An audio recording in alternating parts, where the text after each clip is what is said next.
So again, as we move forward in this particular presentation, I want to introduce the panel members. We have Shamsa Mistry. Shamsa is a researcher with the Calgary Catholic Immigration Society. She holds a Master's Social Work degree in mental health and addiction from the University of Calgary and is a registered social worker. She's deeply committed to advancing equity and inclusion through research and community engagement. Her research interests and advocacy are centered on fostering anti-racism, empowering newcomers and international students with families, immigrant youth mental health, and volunteering as a tool for newcomer integration. Shamsa, with her global experience, aims to inspire and collaborate with fellow advocates to drive meaningful change. Elaine Flores. Elaine is a project manager for Rural Development Network. She, in her work, is coordinator in RDN's Rural Immigration Initiatives. She holds a Bachelor of Arts degree in Developmental Studies with a minor in Development Management from the Ateneo de Manila University. Elaine worked for the nonprofit sector in the Philippines doing research and capacity building in microfinance, micro-entrepreneurship, and improving financial literacy for rural and urban impoverished communities. Her passion is doing social development, led her to the work that she does today. She coordinates and leads projects that aim to support the social and economic well-being of immigrants in rural communities. And we're going to be joined virtually by Alice Chan. Dr. Chan is the Executive Director and co-founder for the Center of Civic and Religious Literacy. In her role, she has worked in the past with large multinational, international corporations and nonprofits, including the UNESCO Mahatma Gandhi Institute for Education for Peace and Sustainable Development, the Interfaith Youth Corps in the United States, the Tony Blair Institute for Change, and the Religious Center also in the United States. She has lectured and is a researcher at McGill University on religious bullying, religious literacy, and religious discrimination. These are the concepts that inform her work in her present capacity. Alice regrets that she's not able to join us today live, and we'll be seeing a video presentation. Finally, on our panel, we have Astokami. Astokami is the Indigenous liaison for the town of Strathmore. This municipality is located in southern Alberta. She's a proud member of the Siksika Nation, serves as the Indigenous liaison for this community. Her role in her role, she acts as a bridge between Siksika Nation, Indigenous community members, and the town to advance understandings and to develop a common ground base in reconciliation. As Strathmore is one of the closest municipalities to Siksika, she has a tremendous personal and professional investment in creating a better relationship with Indigenous and non-Indigenous peoples. She strongly believes that Indigenous culture can bring together people through songs, dances, language, and traditions, and choose to bring this into many aspects of her work. I'd also like to take this opportunity to acknowledge an organization in our partnering community, Timiskaming Shores in Ontario. It's called Keepers of the Circle. Keepers of the Circle has been in existence for over 25 years, and they do quite a bit of work in developing programming and services to meet the needs of the Indigenous community members. The executive director leads Keepers in the development of system-based projects related to the determinants of health for Indigenous peoples. At this point in time, I would like to take a look at the overview of the presentation.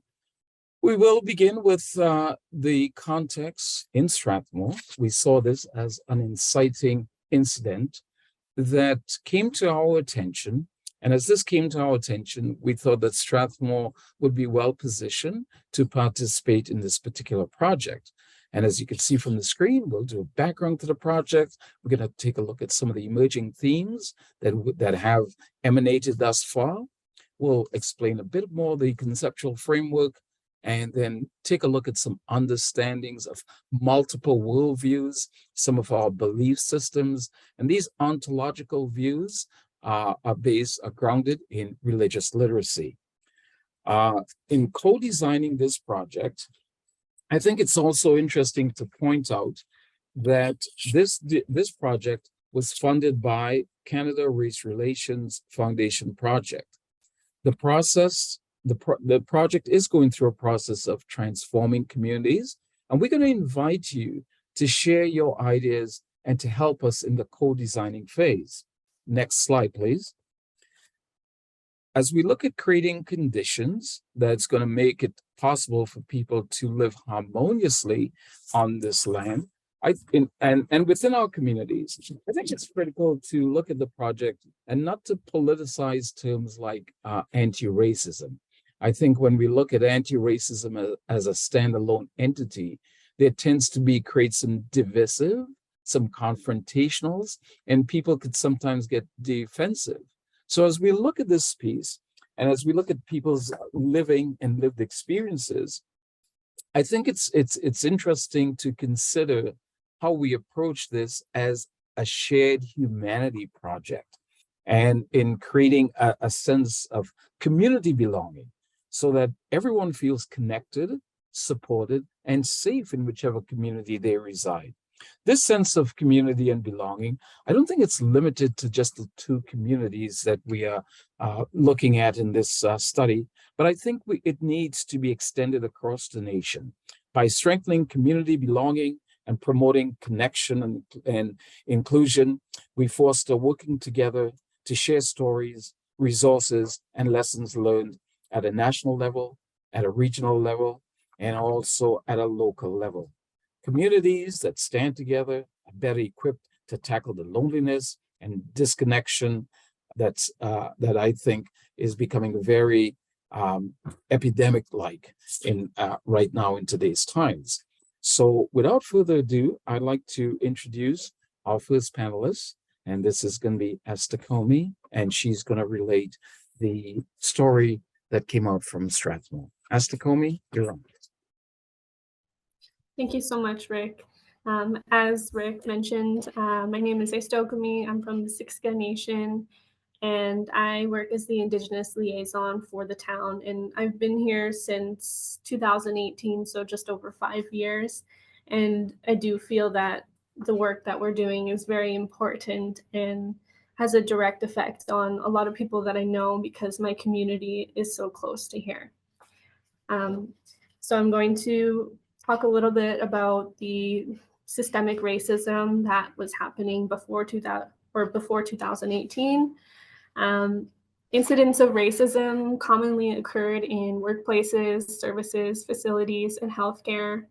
There were many incidents with the RCMP, biased housing policies and practices, and racial profiling. And these are just a few examples of how systemic racism has previously manifested in our society, not different from many other places.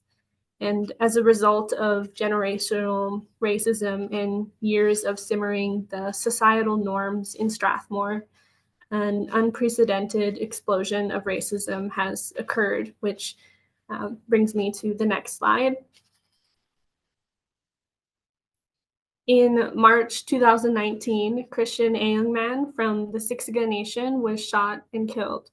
Christian excelled at almost anything he did. He was a great athlete and loved by many. This was said by, I'm doing a quote, a young man of outstanding character who had the love and admiration of his whole community. This was said by the Court of Queen's bench, Justice Robert Hall. Christian was also my cousin. So not even a year into working for the town of Strathmore, and my cousin was murdered. But it is because of people like Christian's mother who chose love over anger. She did not want this to separate Siksika and Strathmore more than it already was. And I am reminded why I am in a position like this. In 2019, we applied for the Anti-Racism Action Program grant. At the time, there were headlines such as "Racism erupts at the Siksika Nation First Nation Reserve," and "Shooting death of young Indigenous man forces rural community to confront racism." This had brought our community into the spotlight of racism, and this project was to support the town in addressing historical and ongoing racism against the Indigenous community, particularly Siksika Nation. Right from the beginning, we were trying to be as inclusive as possible with Siksika. I reached out to an elder who named the anti-racism program for us, and we had a traditional naming ceremony in Strathmore, which we were given the name Awotoka, which means putting up the shield. He told me that this was a name for protecting us against things like racism. Awotoka's purpose was to address the issues by engaging the community from individual to institutions, which included community conversations, cultural awareness, anti-racism activities, cultural programming, community education campaigns, and supporting employers to implement anti-racism policies. In the span of 2 years, and despite COVID, we were able to host over 60 cultural education awareness and connection programs.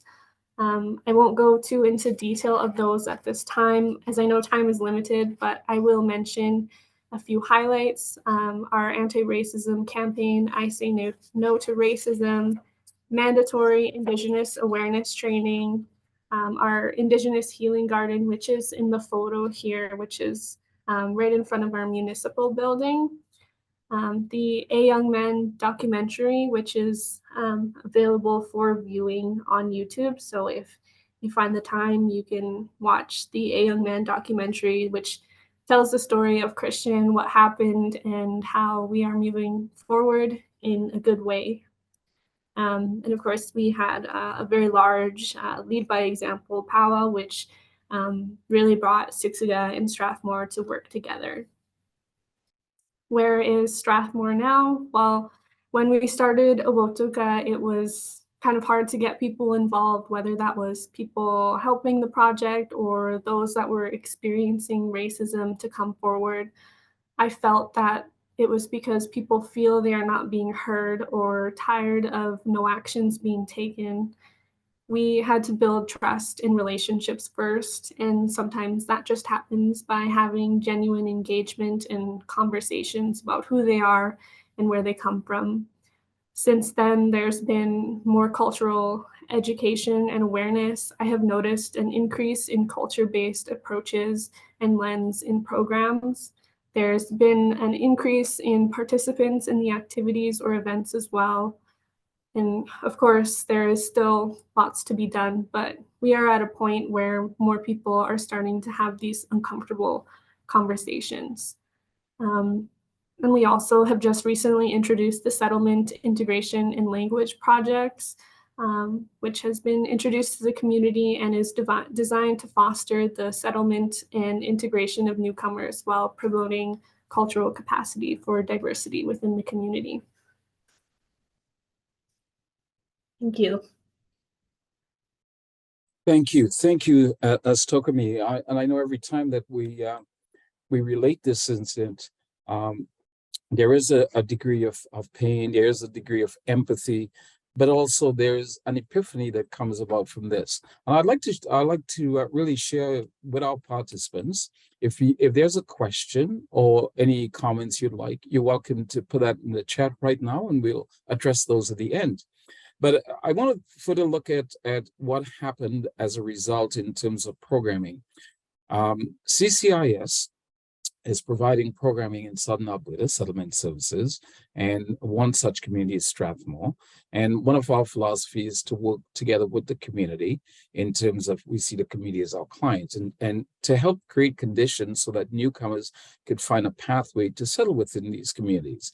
RDN, the Rural Development Network, is also invested in looking at communities in Alberta, in rural communities. And part of their mandate is similar to ours. They don't do the settlement piece, but they look at other barriers and how they can work with communities to help minimize some of those barriers and to provide access to things like affordable housing, to look at working with issues around health as well. And FCSS is the Family Community Social Services or Support Services in Strathmore. And as a municipality coming together also with the Center for Civic and Religious Literacy, we taken a look at how could we create collective effort to get a collective impact. And I think one of the issues that this story also points out is that we had people coexisting in this municipality for some time with what I call, there's been voices that have been silenced, issues that have been silenced, and that it took an incident, a very unfortunate incident like this, to bring to the surface some of these issues. And I think so many times we tend to be reactive as opposed to being proactive. And when you take a look at a work like creating a framework, it is an intent that maybe through the work that we're doing, communities could in fact find a proactive framework to start working differently with their communities, and they don't have to wait for an unfortunate incident to occur. The irony as well, when we look at funding to do work like this, is that they tend to be project-based. And, project funding, they do have a shelf life. And the work that we're doing is so process-oriented. And as we look at working through the process, I'd like to bring on Elaine at this point in time to talk about how did we get here. Elaine.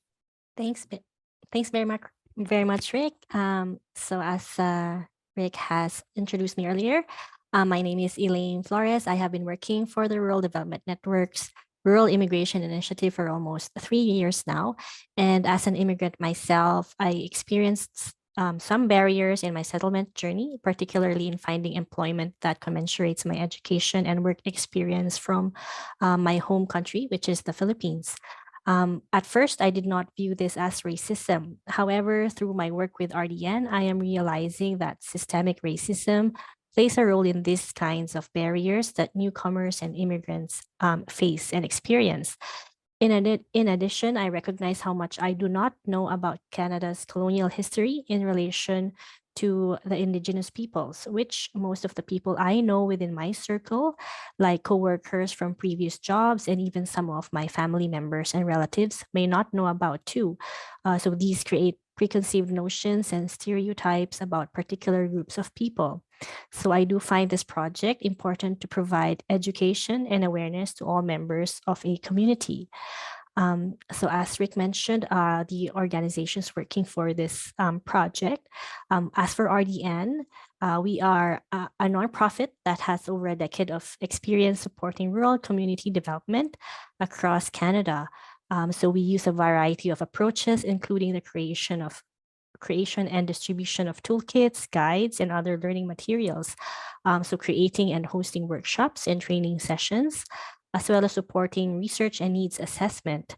So RDN will contribute its expertise to ensure the framework that we are trying to develop or create is developed through a rural lens, acknowledging that unique needs and realities of each community.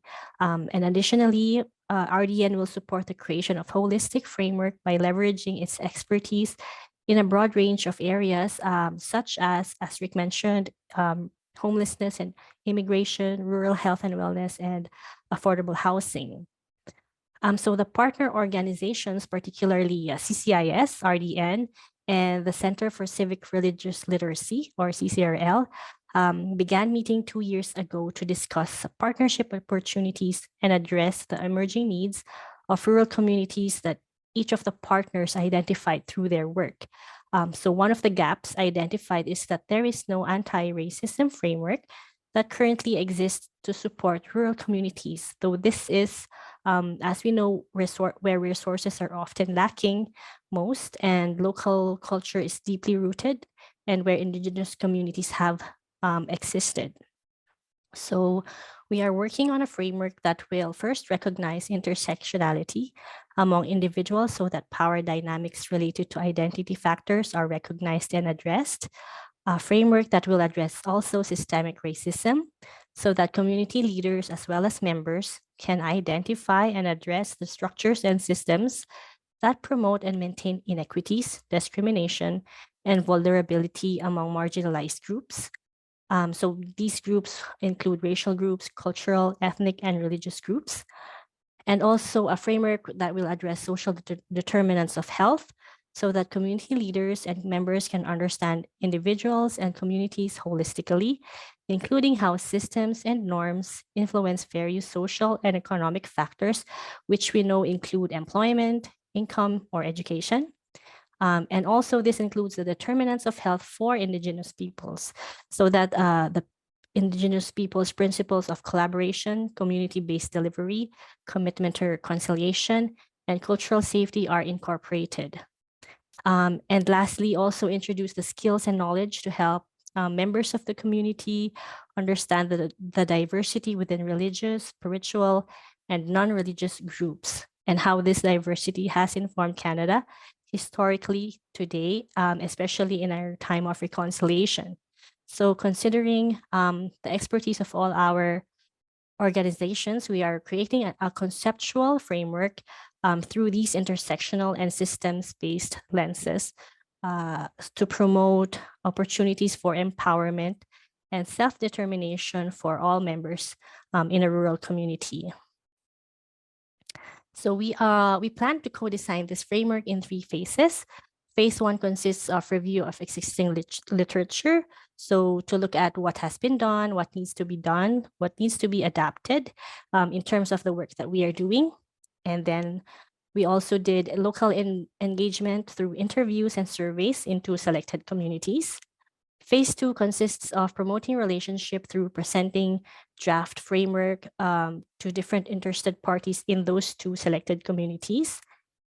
So that's what we are at right now. So still in the developing and trying to promote it towards early next year. And then, of course, edit the framework based on feedback from communities where we present. Phase 3 kind of overlaps with phase 2, wherein we will have dialogue and engagement through attending conferences such as these to get as well from you feedback on how to improve the framework. And from feedback, of course, we will continuously work on co-designing the framework and make the framework accessible for other rural communities by the end of the project. Of course, report to our funder, CRRF. And though we know that this project is time-bound, we hope to see the partnership to continue with all our organizational partners in this project. So the communities involved in the project were chosen based on the relationship built with project partners. So Rick has mentioned about Strathmore.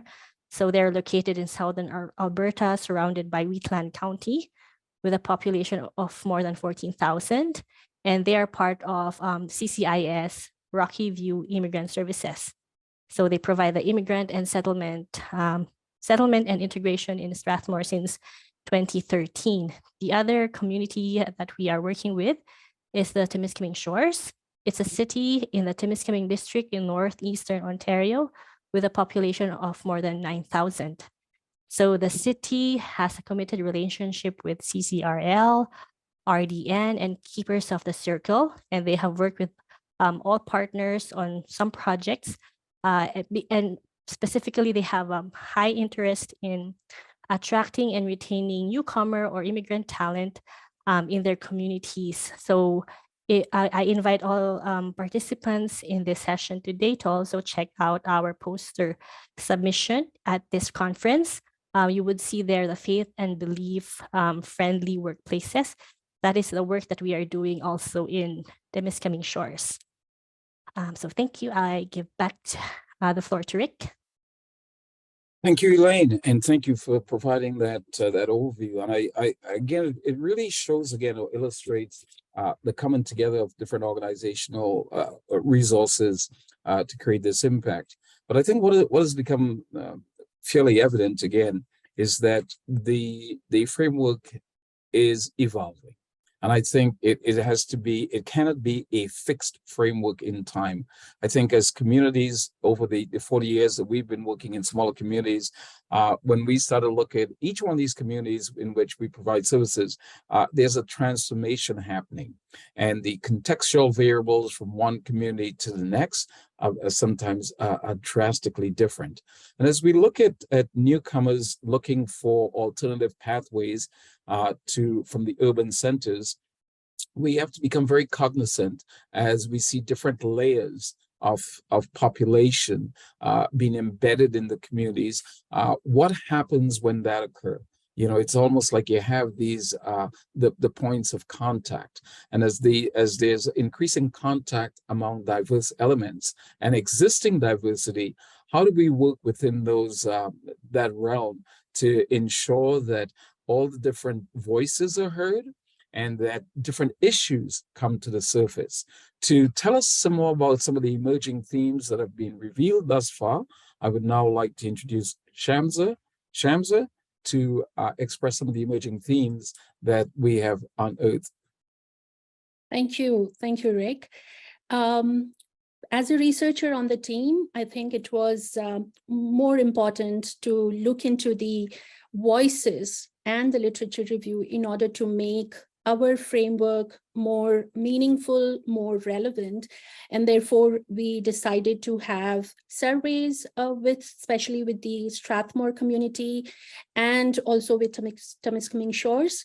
Along with surveys, we also decided to have some conversations, listen to some voices from the community members, from diverse community members, in order to inform our work in progress framework. We, since this is still in progress, we just started with Strathmore and Temiskaming Shores around 51 surveys. These surveys include voices from the youth of these communities as well. As you would see, our intention was that we cover not only the adult community members, but also listen to the voices of newcomers, indigenous, and diverse immigrants within these two communities.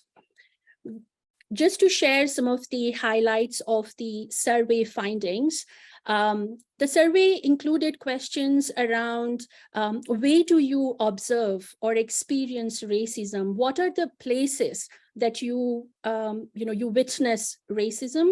And the findings were restaurants, workplace, schools, residences. Interestingly, we had a lot of participants highlighting that highways and roads, sidewalks, also the places where they have experienced or observed racism or act of racism. I just have some of the quotes here. In stores on payday, one of the participants highlighted that Indigenous staff had parents commenting on their hygiene, competency, etc. Oh, I didn't know you would be running this.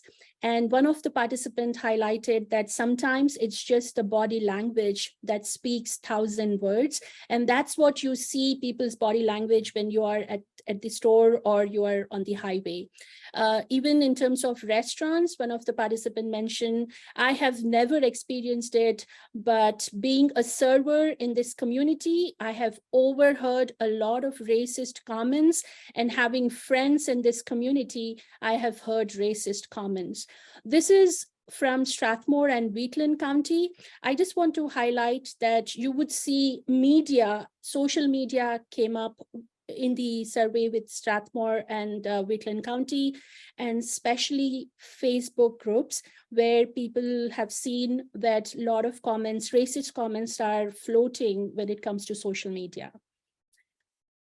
And similarly, if you see Temiskaming Shores, more or less the places are same, However, stores and parks have also been highlighted here.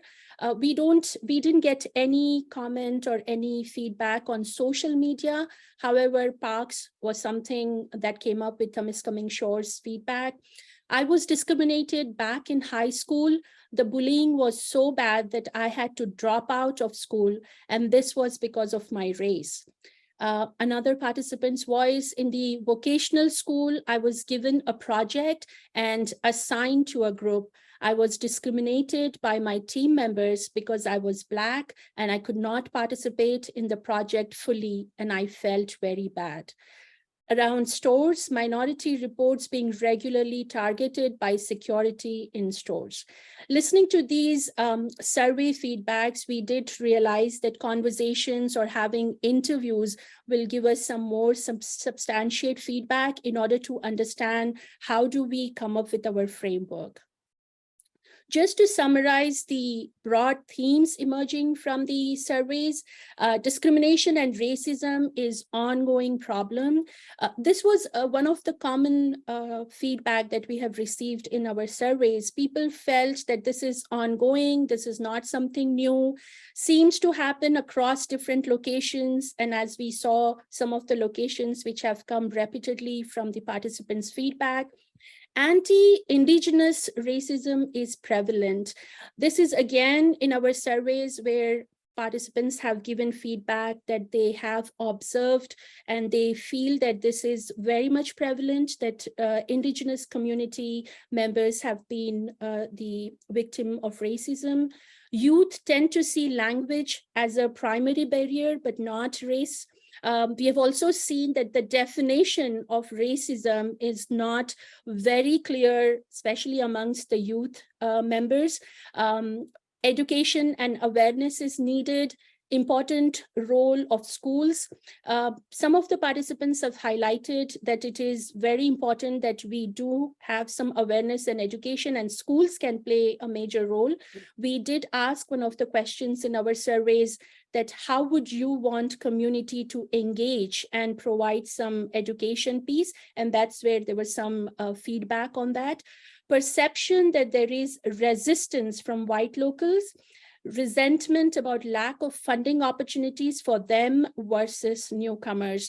This feedback that we received in our surveys is also amplified in our interviews, where there is this resistance that maybe the white locals are becoming a minority. Why are we looking into more of immigrants or newcomers? These comments we will see when we talk about the interview feedback.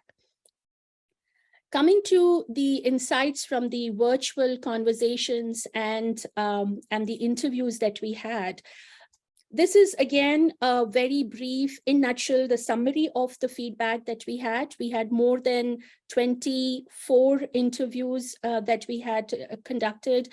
It was interesting to listen to each and every voice sharing different experiences, some resentment, some hesitation when it comes to a very uncomfortable topic such as anti-racism.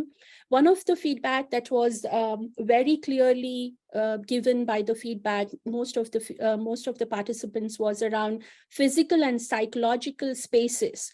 We do not have physical and psychological spaces which can facilitate connections, and this is missing in Strathmore and Wheatland County. Participants felt that it is so important to have a place where not only a physical place, but also psychological safe place where these kind of conversations can happen. Our question was that how do you connect within your community? And that's where the feedback was that we do not find places where we can connect diverse community members. Multiple conversations around anti-Indigenous racism. Someone saying at a meeting that they didn't want to portray Indigenous culture as much in a cultural event in September because it already had been done. And I thought we have got some work there. This was one of the participants who had shared this feedback. Again, in my conversations, one of the participants also shared that I don't understand why are we spending so much time or funding on Indigenous community? We have already done enough. I think that's where there is a need for us to do some work, having these conversations around why, what is the need and what is the importance. We need people in power who understand the importance of inclusion. This is again a summary of some of the feedback. People felt, the participants felt that those who are in leadership, those who are in authority or who can influence change, and the mention was about police, about firemen, and also about the employers. They need to know the importance of anti-racism. They wanted their leaders or their people in authority to stand by them when they needed. Engaging people in the farming community in some of these critical conversations. This has especially come up when people were talking, two of the participants, when they were sharing about their family experiences, and they shared that it is difficult sometimes to bring these difficult and uncomfortable conversations within the farming community. They do have questions around why newcomers are coming to our town. Do we really need immigrants? And what is the importance of having immigrants within our town? These are some of the feedback that we have received. Few more, just in brief, to bring awareness and education to different employers on how diversity is essential. We discussed about it. Families need resources and education too. In our interviews, there were few parents who did share about their struggle to have these conversations with their children. They felt that school definitely does play their role. However, when on dinner table, when they have these conversations about someone new in their class, or they saw someone very diverse at the restaurant or at a store, the kids have these conversations where they ask some difficult questions, and families and especially parents feel that they do not have resources which can help them to respond to these questions. So this need for resources, need for some conversations has come up. There is a need for platform to respond to the voices that feel unfair and unjust treatment. This is again a very common feedback, that where do we talk about these things? If in a meeting, if we are bringing up these conversations around why newcomers or why immigrants or why are we still doing it for the Indigenous community, apparently these conversations need to be addressed, and people expressed that can we have these conversations so that we understand and be transparent and be honest. Finally, food for thought. These are some of the things that we as a team are still contemplating, discussing about it. Do people have a common shared meaning of racism, prejudice, or discrimination? How do they understand? Because sometimes participants have said, I'm not sure if this was racism. However, I'm discriminated. I think there is some stereotyped image about me. So maybe the awareness of what racism is, what are we talking about discrimination needs to be done. Do we have effective channels to report acts of racism? Participants have also shared the need that even if I am experiencing racism, who do I go and tell in my rural town? What is the platform that I have where I can talk about it and feel safe that I will be heard? There will be some action taken on my complaint. Role of social media, as we saw that in our surveys, especially with youth, social media plays a very critical role, and we realized that maybe media literacy is something that should be our goal on our training. Finally, what is working well? I think it's not just that we had very tough responses, hard responses, but some participants did highlight some of the smiles in our surveys and in our conversations and interviews. Success in a meat processing plant in Brooks, one of the participants mentioned that in one of the processing plants, some of the employees who come from a particular religion, they follow Muslim faith, and they were given space to have their prayers. The library is a real strength in our community, which has come up again and again in our conversations. FCSS is an integral part of unifying in Alberta, in Strathmore. This feedback has come up. Regular trainings, but need more creativity. I think people are happy that trainings are happening around anti-racism. However, there was a need that we need to be creative. One of the participants said that sometimes trainings are very repetitive. What we attended last time, it's the same training we attend every year.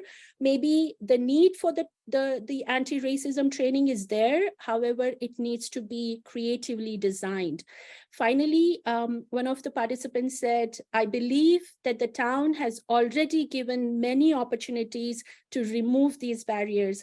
It is up to the citizens to use these knowledges for the betterment of the community. I think listening to these voices and the survey feedback that we have received, as of today, as we are progressing and working on the framework, we do feel that we can come up with a more relevant and more meaningful framework, which can be work in progress. However, it can address the need in rural communities. Based on these emerging themes, we ask ourselves, how can a rural anti-racism systemic framework for rural communities facilitate understandings of being, becoming, belonging, and diverse world perspectives? Thank you very much. Over to you, Rick. Thank you, Shamsa. And again, Shamsa, I think the emerging themes really gives a platform for these suppressed voices to come to fruition in terms of bringing that out to the a very conscious level. Now, what we are seeing happening in Strathmore and Timiskaming Shores are not just endemic to these two communities. I think the question I ask participants is how much of similar sentiments are happening in communities where you reside? And had it not been for an incident, had it not been for us pursuing funding to undertake a particular this particular project, I wonder where these communities would be at this present time. So I think as we look at this again, I want to reiterate the fact that let's not be reactive in this work. Let's try to be proactive as our communities are going through transformation. What are those necessary processes? What are those elements? How do we transform our communities so they really do become a place of belonging for all people? If you wanted to undertake a conceptual framework like this, what would be some things you would need to consider? At this point in time, I'm going to bring Elaine back to talk a little bit about the mechanisms of the framework itself and remind us that some of the pieces that Shamsa spoke about is manifesting itself in what we term microaggressive behaviors. Elaine, you're on. Thanks, Rick. So the focus of the conceptual framework that we are working on, so these are the three aspects that we wanted to nurture through our framework. So the 3 B's, being, belonging, becoming, and incorporate the ASK or attitude, skill, knowledge model for education. So this model aims to provide the attitude, skill, and knowledge that are necessary for effective behavior in a specific social or learning situation or place. So when we talk about being, so being is about a person knowing themselves, developing their identity, and building and maintaining relationships with others. So the framework that we are trying to work on or creating, hopes to provide the ASK on how we can nurture our being by demonstrating respect for individuals for who they are. Belonging is knowing where and with whom you belong, acknowledges a person's interdependence with others, and the basis of relationships in defining identities. So our conceptual framework hopes to provide the ASK that may help create opportunities to connect with the community in a meaningful way. Lastly, becoming. It emphasizes the collaboration of people in a person's environment to support and enhance their connections and capacities. So through our conceptual framework, we hope to provide the ASK so that everyone is given the space and resources to be themselves while contributing to the community. So the three key aspects and the ASK model of education are inspired and substantiated by the literature review and the conversations that we have shared earlier through Shamsa's piece, the surveys and interviews. So how is this unique? So the conceptual framework is unique as it uses a place-based theory which relates to positionality. It says that a place shapes identities and opportunities. It either reproduces racism or it fosters inclusivity through empathy. So our conceptual framework uses this approach to recognize that Indigenous peoples have different histories, cultures, and ways of knowing across the country, and that each province and territory and the regions within them have different groups of people and local dynamics related to local history. Okay, so who is this framework for? Meaning who can benefit from this in their day-to-day lives or day-to-day operations? A sense of belonging and a sense of community is vital to any small town. So this conceptual framework is for people who hold positions, leadership roles actually, in place and services within a rural community, such as what we have listed here, including city halls, schools, police stations, health clinics, businesses, farmers markets, local community services, and sacred spaces, or could be the religious spiritual spaces.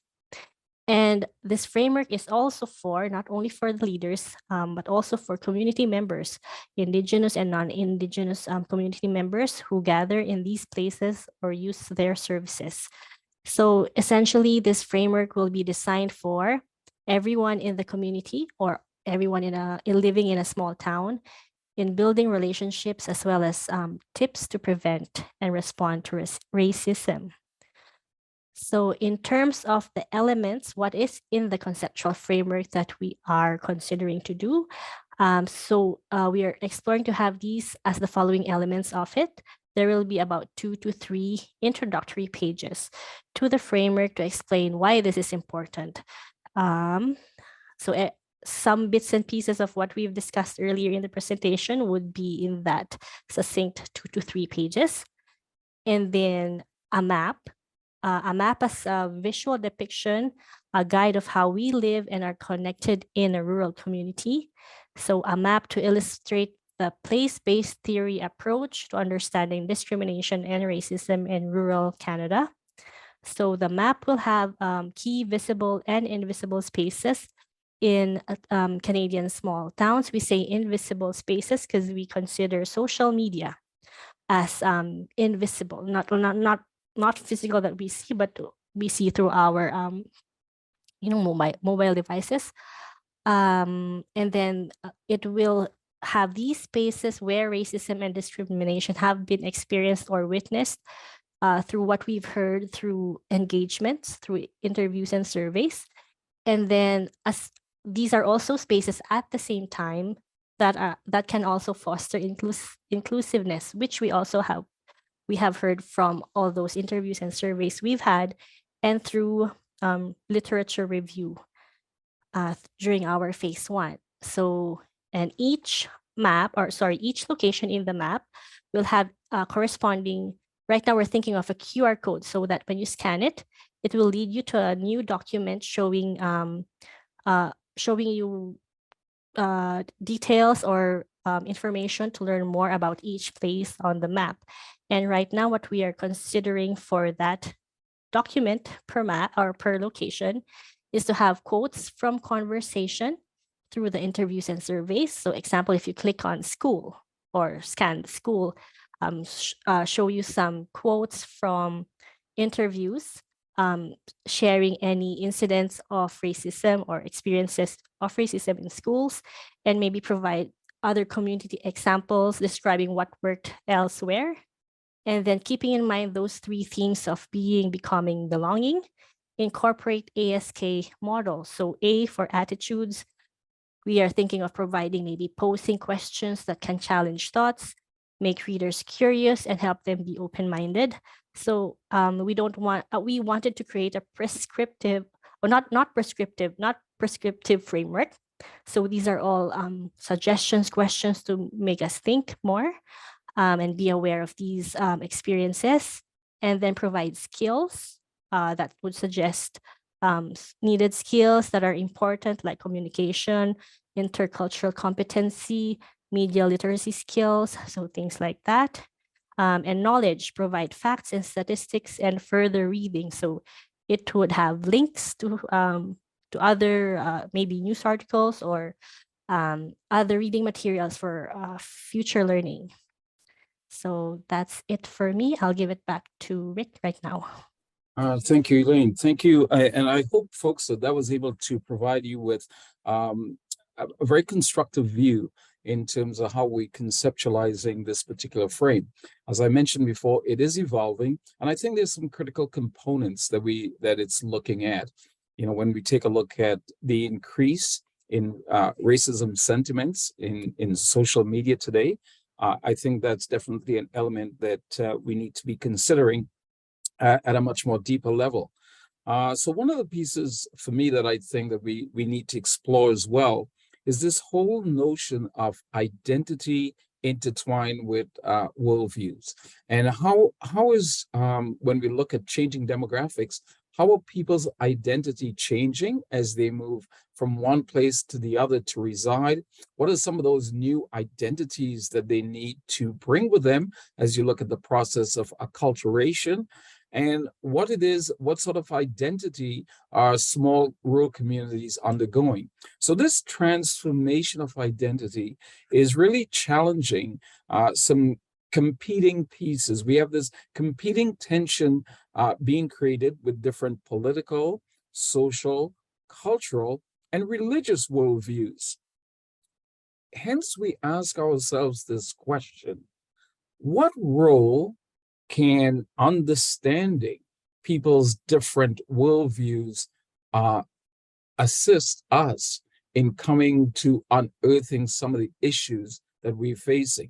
And I think out of all the different frameworks which we have explored, I know that early on this year, CCIS, through our local immigration partnership project, we undertook research with about 12 communities, and we discovered some interesting facts around sense of belonging. But one of the pieces that many people haven't really explored is the notion of religious literacy through enhancing understanding of diverse spiritual worldviews. I would now like to introduce Alice Chan, Executive Director for the Center for Civic and Religious Literacy, joining us virtually.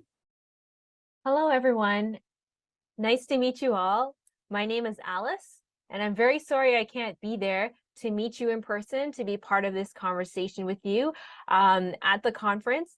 But thank you so much for being here. It's a pleasure to share our work on religious literacy with you and introduce it to you, but also explain how it relates to this big project that we're working on all together. I am the Executive Director and co-founder of the Center for Civic Religious Literacy. We are a non-religious nonprofit that works across the country to promote religious literacy, which is a framework of understanding, knowledge, as well as skills that will ideally and can promote understanding of diverse religious, spiritual, and non-religious worldviews. I'll just, in this process, explain first what is religious literacy, and then how does this concept and academic approach of religious literacy address things like the racialization of religion. For example, racialization of religion, such as Islamophobia, anti-Semitism, and anti-Indigenous racism, where religion, ethnicity, spirituality, race are all mixed up in one, hence racialization of religion. So our work on religious literacy in Canada is, as mentioned, to promote an understanding of religion, spirituality, and non-religion. Yes, at the individual level, but also understanding how this impacts community groups, topics that they discuss, as well as institutions and organizations and the work that they do and the communities that they engage with. This is very much an academic understanding first and foremost, because religious literacy, many of you are probably just hearing it for the first time today, but it is literacy in terms of engaging with a topic that is very complex, similar to digital literacy, media literacy, and financial literacy. We're engaging with topics, not really literacy in terms of reading and writing. And so when we're talking about religious literacy, it is very much in relationship with an understanding that religious, spiritual, and non-religious identities is part of people and society. It coexists and engages with different aspects of identity, such as the ones listed here: age, education, race, ethnicity, physical and mental abilities, gender expression and identity, sexual orientation, nationality, religion, of course, spirituality, non-religion, class, language, family, etc., etc., etc. All of this is coexisting and part of the conversation on religious literacy. And so for our work at the Center for Civic Religious Literacy, CCRL, we are a team of religious literacy specialists who are educators as well as researchers. And we engage with lots of different groups in society in the work that they do to support them and help them see how to address religion once they see that this is part of the work that you do, part of the society that they work with, or whether it be, again, clients, community members, students, patients, etc., etc. All of this work that we do through different sectors and age groups is guided by 5 specific principles of religious literacy. Really, this is a framework, hence the image that we're sharing with you, but it also has 5 key principles to remind us, challenge us, and help us question and engage with these different aspects of society. Really, so as I explain this, please understand this is one of the lenses that we are bringing now into the full project. One of the lenses to help us unpack what people are living through, what they might be seeing, and the questions that they have, as well as how we foresee being, belonging, and becoming in rural and small communities in the future to come. So very briefly, with our time together today, I'm going to go over what are these 5 principles and really just go over them, because this project, as it uses all 5 principles for the purpose of today, I'll just review 2 key principles for conversations in small towns. So the first principle I wanted to introduce you to here is the fact that religious, spiritual, and non-religious worldviews have internal diversity. What this means is an understanding that no group is all the same. Any group that we speak with, whether it's religious, spiritual, or non-religious, we need to see that there's differences within this group. Just as when we talk about Canada, we see that we're all Canadians. However, among Canadians, nobody is exactly the same. There's a lot of differences even among us, right? So using that principle and idea, we apply it here with principle number 1 as well. However, this one is harder for us to remember and engage with for most people because of how we're raised, perhaps, or even the media that we are engaging with on a regular basis. So details here remind us that, when we're talking about a religious group, for example, even Christians being the biggest religious group here in Canada, population-wise, we need to recognize that there's a lot of diversity among Christians here in Canada. Yes, there are Catholics, Anglicans, Unitarians, Episcopalians, Presbyterians, Ukrainian Orthodox, Greek Orthodox, Serbian Orthodox, Egyptian Orthodox, etc., etc. There's many, many, many. And when we think about each of these groups, we recognize that they worship differently. They practice and express this aspect of their identity differently. Each of these organizations or institutions, their churches look different. Groups are from different ethnic and racial backgrounds.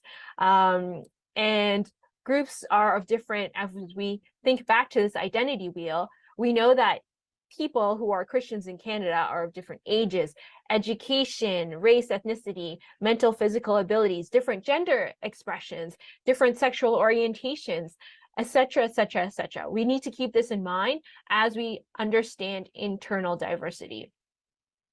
The second one here, the second principle is to recognize that all of these worldviews, religious, spiritual, and non-religious, there's a lot of commonalities, such as the golden rule, we'll say, the golden rule to love your neighbor as yourself. This is a commonality, but there are differences across these worldviews, despite the commonality of having this common value of golden rule. The reason of why they engage with these values are different. So that's something we have to keep in mind. The rationale behind the commonality, that's what makes them different.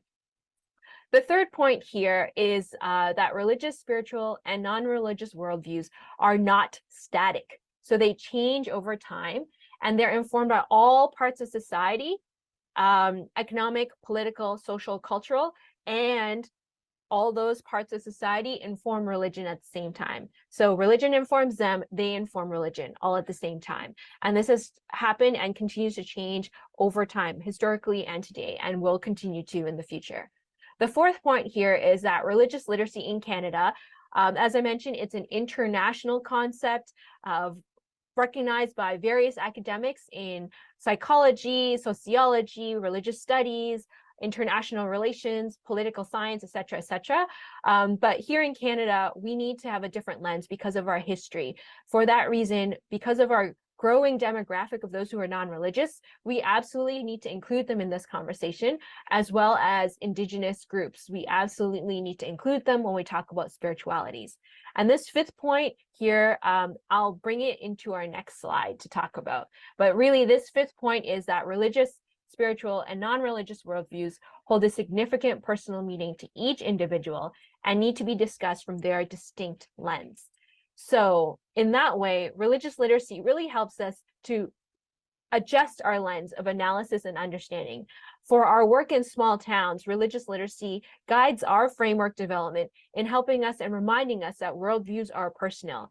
Through our colonial history here in Canada, we need to remember that, yes, absolutely, church leaders, church institutions have had horrible impact on many Indigenous peoples in this country.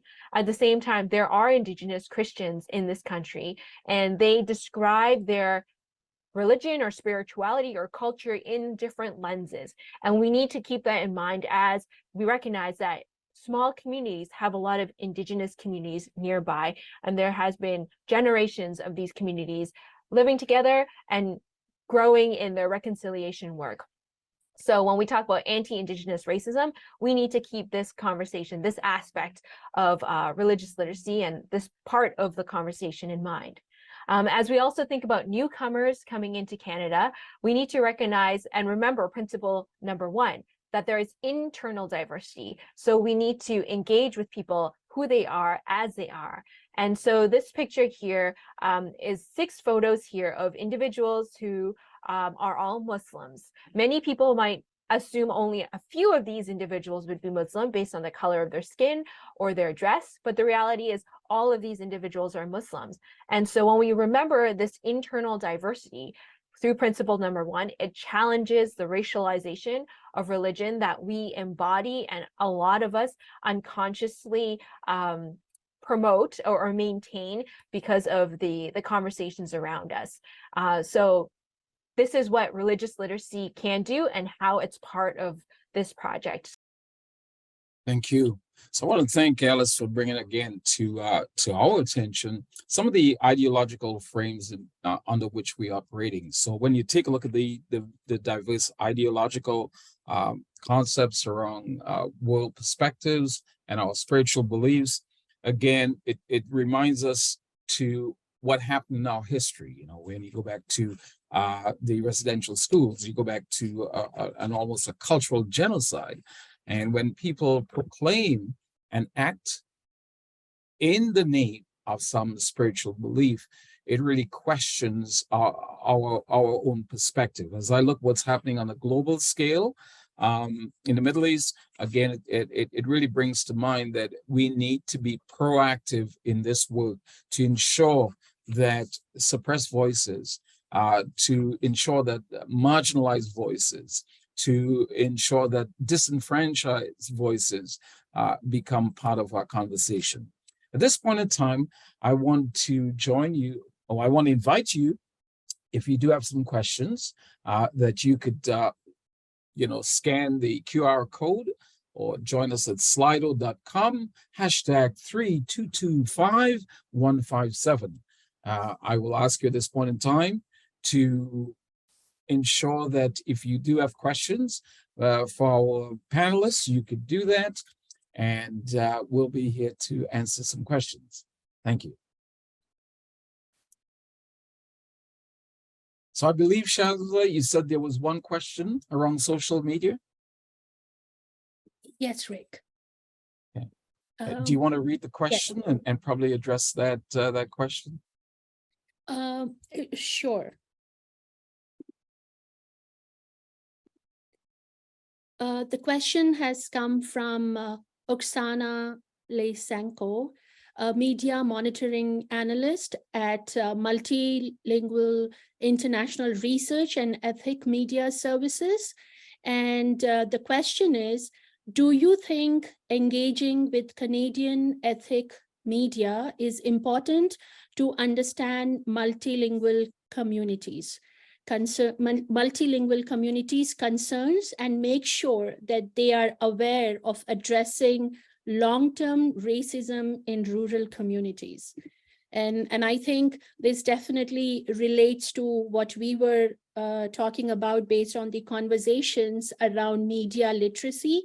I certainly think that it's a great question. It is the need of the hour that other than the other educational pieces that we bring in our training when it comes to anti-racism, media literacy is highly critical, and it's very, very much needed, where, especially with the youth population as well, that what is it that we put on the social media is, once it is out there, it is out of control. And what follows before and after is not in our control. And sometimes some of these conversations that we have around racism, comments that we make based on stereotypes, I think that education piece is highly critical, especially with youth in rural population in the context of our research. Thank you, Shamsa. And I think to add to that point again, is the fact that we're seeing that when we talk about community, we know that communities could be a physical, geographical place, but also when we start to look at communities that have been formed over the social media platform, we see how it could give rise to other platforms or other spaces where we could find this reenactment of different world perspectives, views, racism being played out. So I do think there's a critical need, not only for media literacy, but I also think, again, to go back to this whole notion of how could we extend shared humanity on the social media platform.